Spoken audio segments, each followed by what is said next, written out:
An elitist pianist challenges a simple woman to a piano duel, completely unaware she's a musical genius. When everyone expects her to fail, she sits at the grand piano, takes a deep breath, and plays a piece so magnificent it leaves the entire room speechless.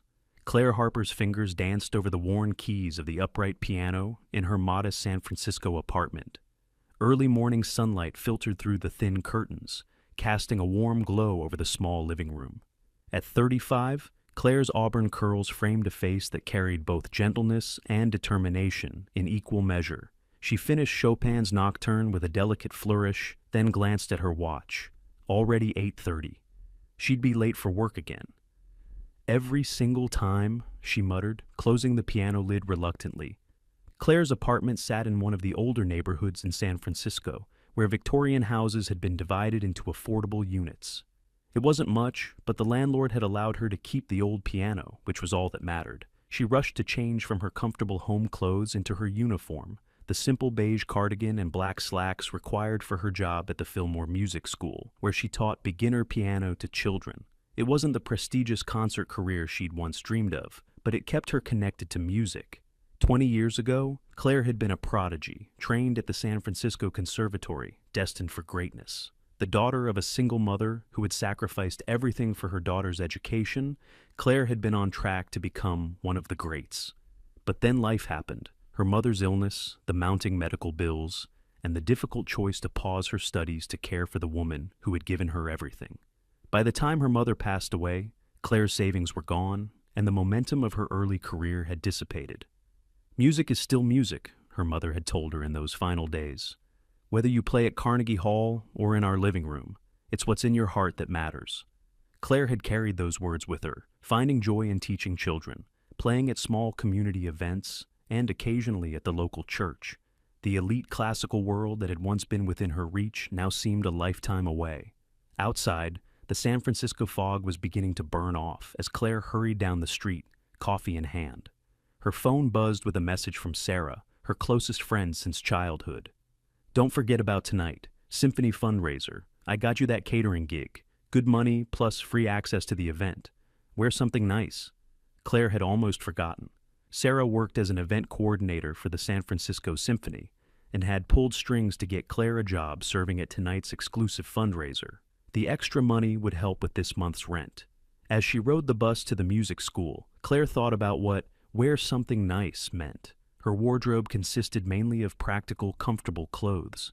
The nicest thing she owned was the beige cardigan she was wearing now, paired with her only black dress for special occasions. She sighed, looking out at the city she loved, but could barely afford. San Francisco had changed over the years, becoming increasingly divided between tech wealth and everyone else. The classical music scene had changed too, seeming more about status and connections than the music itself. Claire arrived at the school, greeting her first student with a warm smile, pushing aside thoughts of tonight's event. For now, she would focus on sharing her love of music with 8-year-old Emma, who was just learning to play Twinkle, Twinkle, Little Star. "Remember," Claire told her, "music isn't about impressing others. It's about expressing what's in your heart." The Beaux-Arts-style concert hall glittered with crystal chandeliers and gilt moldings.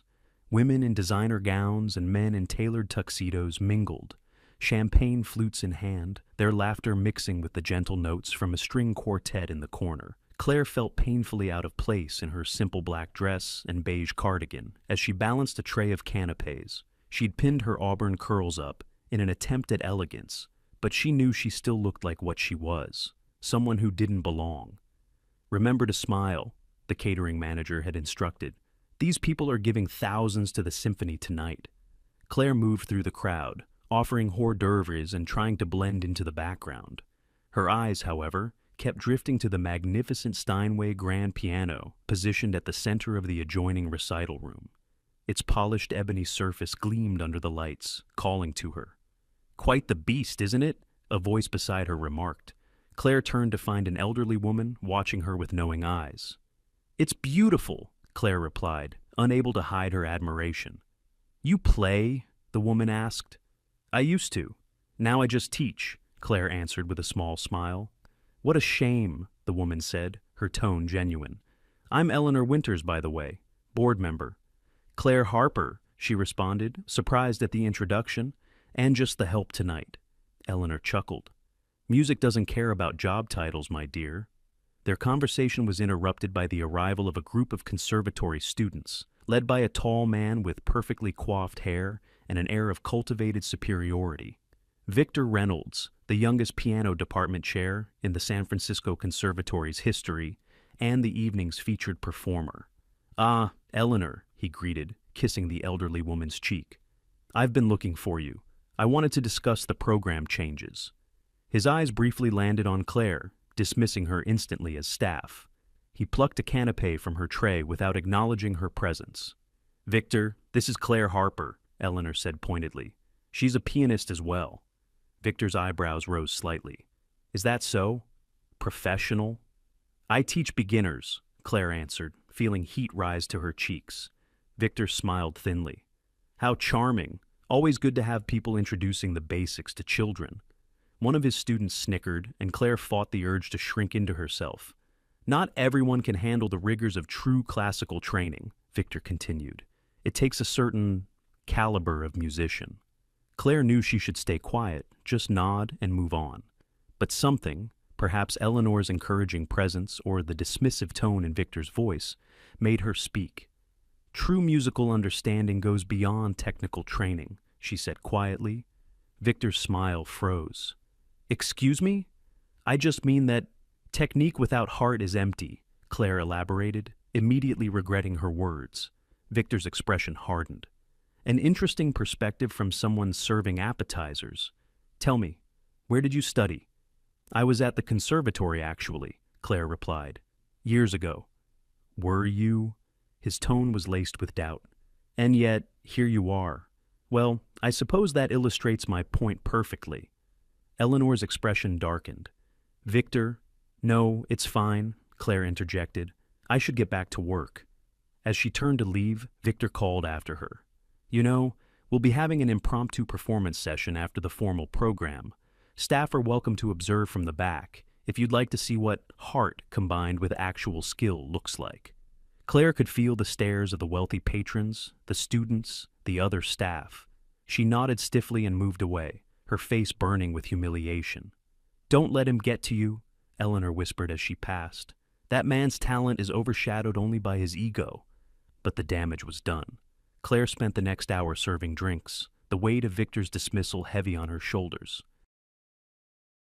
The formal portion of the fundraiser concluded with Victor Reynolds performing a technically flawless Liszt piece that earned enthusiastic applause. As the scheduled program ended, the evening transitioned to its more relaxed phase, with guests moving between the reception area and the recital room. Claire was clearing champagne flutes when she overheard Victor holding court near the piano. "The problem with music education today," he was saying to an attentive group of donors, "is that we've lowered our standards. Everyone believes they can be a pianist with a few lessons and passion." He made air quotes around the word. Eleanor Winters stood at the edge of the group, her expression disapproving. When she caught Claire's eye, she gave her an encouraging nod. "What we need is more rigor, more discipline," Victor continued, "like we had in the classical traditions." "Some would argue that rigidity stifles creativity," Eleanor interjected. Victor laughed dismissively.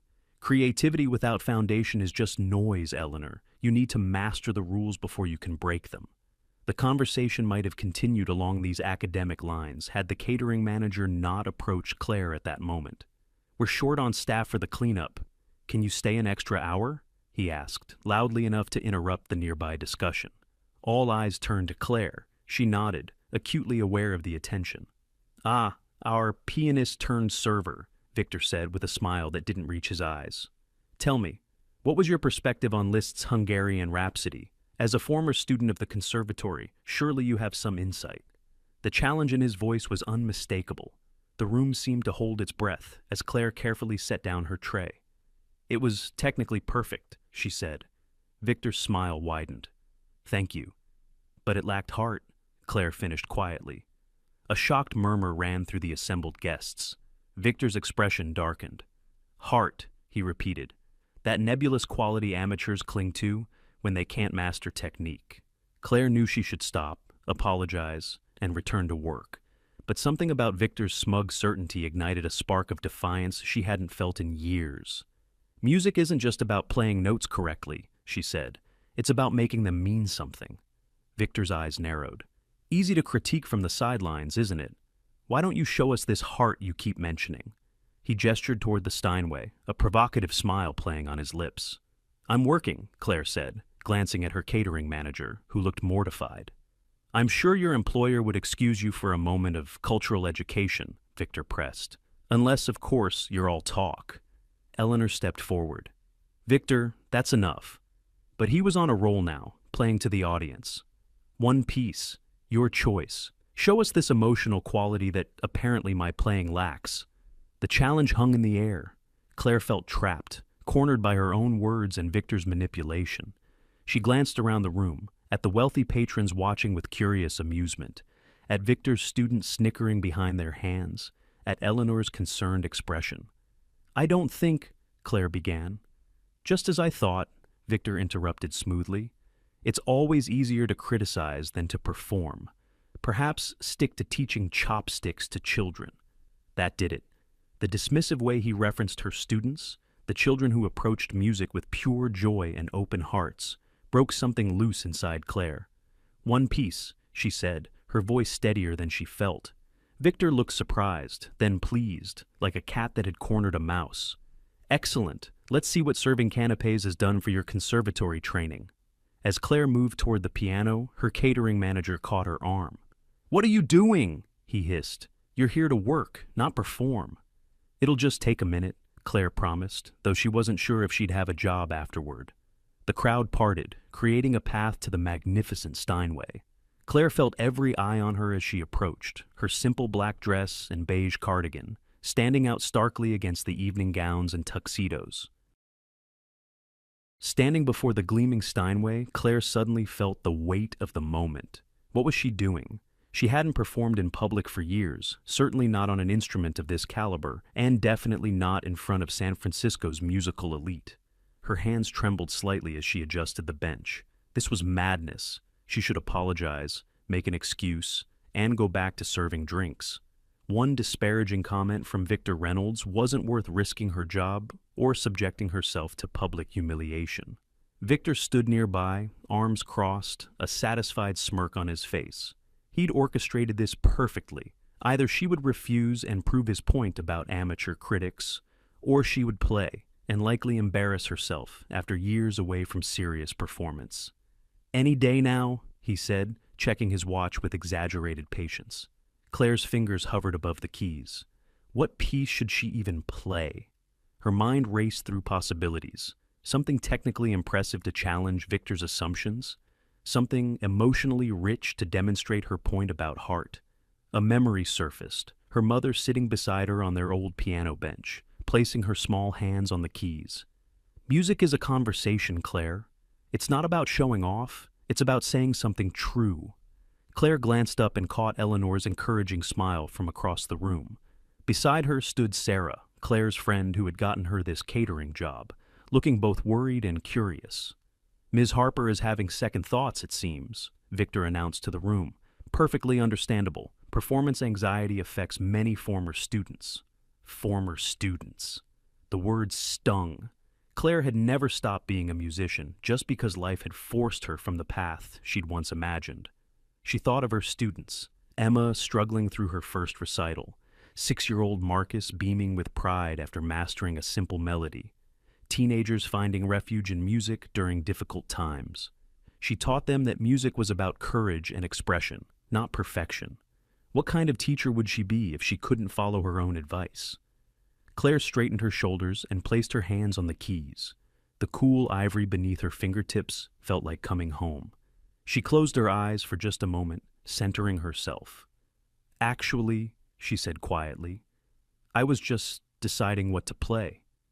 Victor raised an eyebrow, surprised she hadn't backed down.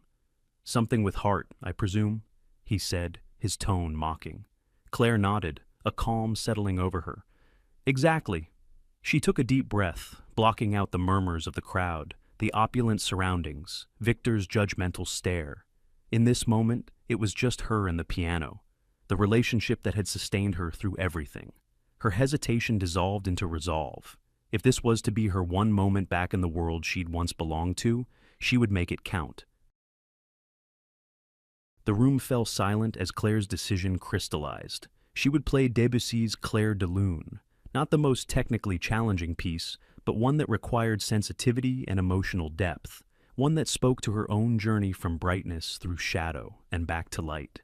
Victor seemed to read her mind. Something simple, I hope? Perhaps a little Mozart for beginners? His students chuckled, but Claire no longer cared. She positioned her hands, feeling the perfect weight and balance of the Steinway's action, so different from her worn upright at home, or the basic models at the music school where she taught. This instrument could breathe, it could whisper, it could soar.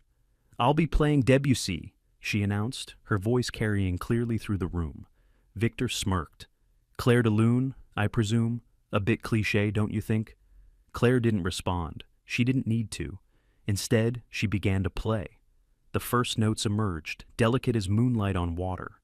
Claire felt rather than saw the subtle shift in the room, the slight intake of breath, the suspension of movement. She didn't play the piece as it was typically performed, with romantic sentimentality. Instead, she found her own voice within Debussy's framework, bringing a clarity and emotional honesty that made the familiar piece sound new. As she continued, Claire's initial nervousness melted away. She wasn't playing for Victor or the wealthy patrons, or even for herself. She was playing for her mother, who had sacrificed everything, for her students who found joy in simple melodies, for everyone who had ever felt diminished or dismissed. The music flowed through her, each phrase telling a story of loss and resilience, of dreams deferred but not abandoned. Claire closed her eyes, letting herself be vulnerable in a way she hadn't allowed in years. When she reached the piece's climax, her fingers drawing a rich, resonant swell from the piano, she opened her eyes to find the room transformed. The chattering, mingling crowd had gone completely still. Even the servers had paused, trays in hand, listening. Victor's smirk had vanished, replaced by an expression Claire couldn't quite read. Surprise, certainly, but something else too. Confusion, perhaps, or the reluctant beginning of reassessment. Eleanor Winters was smiling, her eyes shining with what might have been tears. Beside her, Sarah looked stunned and proud. Claire approached the final, gentle cascade of notes, bringing the piece to its hushed conclusion. In that moment, she made her final decision. She would not end with Debussy. Without pause, she transitioned into Chopin's revolutionary Etude, one of the most technically demanding pieces in the repertoire. The sudden shift from Debussy's impressionist delicacy to Chopin's passionate intensity caught everyone by surprise. This was her statement, her declaration, her reclaiming of the identity she had never truly lost. The opening thunderous left-hand passage of Chopin's Etude erupted from Claire's fingers, reverberating through the concert hall with unexpected power. Several guests actually stepped back in surprise at the sudden intensity. This was no longer the unassuming server in a beige cardigan. This was a force of nature. Claire's hands flew across the keyboard with precision and passion that belied her years away from the concert stage. The technical challenges of the piece, the rapid 16th notes, the complex cross rhythms, the demanding left-hand patterns, melted beneath her fingers as if they were the simplest exercises. But it wasn't just technical mastery that held the room spellbound. Claire played with a raw, emotional authenticity that transformed Chopin's revolutionary fervor into something deeply personal. Each note carried the weight of her own quiet revolution, against circumstances, against dismissal, against the narrowing of possibility. Victor's students exchanged glances of disbelief. Their teacher had just suggested this woman was an amateur, yet she was performing one of the most difficult pieces in the classical repertoire with a level of skill that matched or exceeded their own. One of them, a young woman who had been particularly disdainful earlier, was now watching Claire's hands with unabashed admiration. As Claire navigated the Etude's treacherous middle section, a strand of auburn hair escaped its pin, falling across her face. She didn't brush it away, didn't break her connection with the music. Sweat beaded on her forehead from the physical exertion, but her expression remained serene, almost transported. Victor stood rigid, his arms no longer casually crossed, but hanging at his sides. The color had drained from his face as he watched Claire's fingers execute perfect runs and arpeggios. This wasn't just good playing. This was virtuosic. Eleanor made her way to his side. "Still think she should stick to teaching chopsticks," she murmured, just loudly enough for him to hear. Claire was entirely unaware of these reactions. She had entered that rare state musicians chase their entire careers, where performer and instrument and composition become a single entity, where thought dissolves into pure expression. Her years of teaching had deepened her musicality in ways her younger, more technically obsessed self could never have anticipated. As she approached the piece's conclusion, Claire finally allowed herself to look up. What she saw nearly broke her concentration. Not just the slack-jawed expressions of Victor and his students, but the entire room enthralled. Servers with forgotten trays, donors with untouched champagne, board members leaning forward in their seats, all unified in their attention to her performance. The final chords resounded through the hall with triumphant clarity.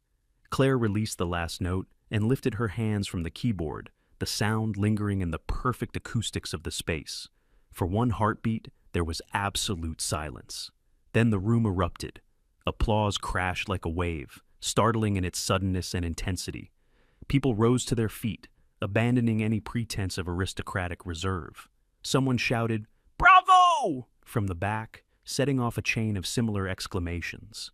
Claire remained seated at the piano, momentarily stunned by the reaction. She had not played for applause, she had played for truth. But the recognition washing over her now was overwhelming. Through the blur of movement and noise, Claire spotted Eleanor beaming with vindication. Sarah was jumping up and down like they were teenagers again. Even the catering manager stood with his mouth agape, his earlier irritation forgotten. Only Victor remained still amidst the standing ovation, his face a complex map of emotions: shock, disbelief, and something that might almost be respect. Claire stood finely, smoothing her simple black dress, tucking the errant strand of hair behind her ear. She gave a modest bow, unpracticed after so many years away from performance. The applause continued, showing no signs of abating. Claire had not just played the piano, she had shattered every assumption in the room about who she was and what she was capable of. As the applause gradually subsided, Claire found herself surrounded by people who had ignored her all evening. Wealthy patrons who had barely glanced at her while she served hors d'oeuvres now pressed business cards into her hands. Conservatory board members introduced themselves, asking where she had studied, why they hadn't heard of her before. "That was extraordinary," a silver-haired man in an expensive tuxedo told her. "I've heard that piece performed around the world, but never with such authenticity." "Are you currently affiliated with any musical institution?" a woman in diamonds inquired. Claire shook her head, still slightly dazed. "I teach at Fillmore Music School. For children." The woman looked puzzled, as if unable to reconcile Claire's talent with her modest position. Through the crowd, Claire caught sight of Victor. He stood slightly apart, his earlier smugness replaced by a strange stillness. When their eyes met, he gave her a small, tight nod. Not quite an apology, but an acknowledgement. Eleanor appeared at Claire's side, taking her arm protectively. "Give her some space, everyone. Ms. Harper didn't come here to be mobbed." The elderly woman steered Claire toward a quieter corner. "You've been hiding quite the gift, my dear." "Not hiding," Claire corrected gently. "Just living a different life than I'd planned." Eleanor studied her with shrewd eyes. "And has tonight changed that plan?" Before Claire could answer, Victor approached. The crowd parted for him, watching with undisguised interest. "Ms. Harper," he said, his voice carefully controlled. "That was unexpected." Claire waited, neither helping him nor challenging him. "You have a remarkable gift," he continued, "one that deserves proper cultivation. We should discuss your future." He handed her his card. "My office, tomorrow." It wasn't quite an apology, but from someone like Victor, it was as close as it might get. Claire looked at the card, then back at him. "I've already cultivated my gift, Mr. Reynolds, but thank you." Her calm rejection left him momentarily speechless. The second time that evening, she'd managed that feat. In the days that followed, Claire's life transformed in unexpected ways. Video of her performance, captured on a donor's phone, went viral in classical music circles. The San Francisco Chronicle ran a feature titled "Hidden Virtuoso, the Server Who Stunned the Symphony." Offers came from concert promoters, conservatories, even record labels. Yet Claire approached this sudden recognition with the same quiet authenticity that had characterized her playing. She accepted a part-time position at the conservatory, teaching advanced students, but kept her job at Fillmore Music School. She agreed to a limited number of performances, including a charity